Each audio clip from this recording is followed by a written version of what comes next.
Hey everyone, I just want to make a quick video here. So I've been working on my Honda Shadow, my 2001 Honda Shadow Ace VT750. Anyway, I had a pretty big issue with this front wheel, and I'm sure I'm not the only one to have this. Maybe not, maybe my bike's the only one with the problem.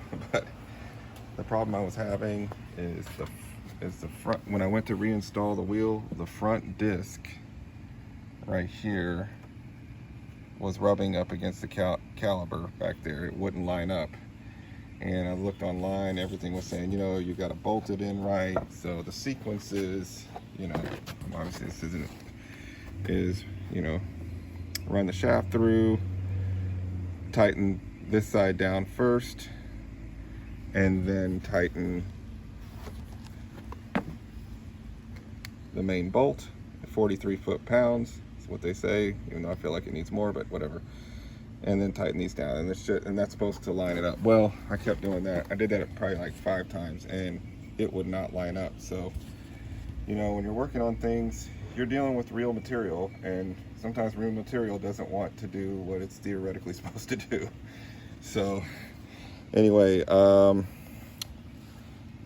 what I ended up doing before taking a grinder to my brake caliper to clear some room, I was seriously thinking about that. I took a pry bar, took this pry bar like that, and I shoved it right in between the fork and the disc, right, not on the main plate, but just right there.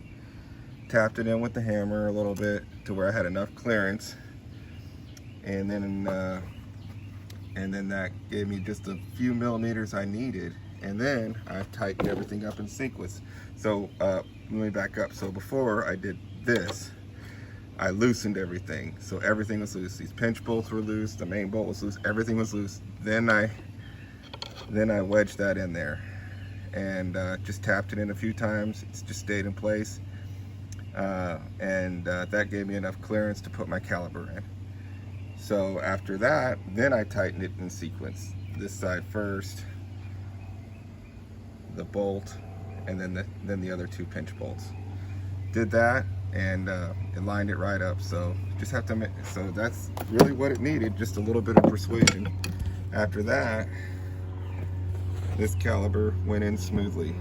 I was able to slip it in really easy. The biggest indicator that it's not going in is if you feel like you have to cram this in, then it's obviously not going in right. So hopefully that helped everybody out, helped somebody out.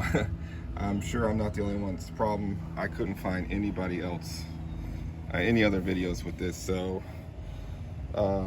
if you got that problem with the Honda Shadow or any motorbike really, just try that. So yeah, that was the secret. Just shoved the pry bar right in there, just tapped it in there just to get those few extra millimeters I needed. So hope that helps someone out later.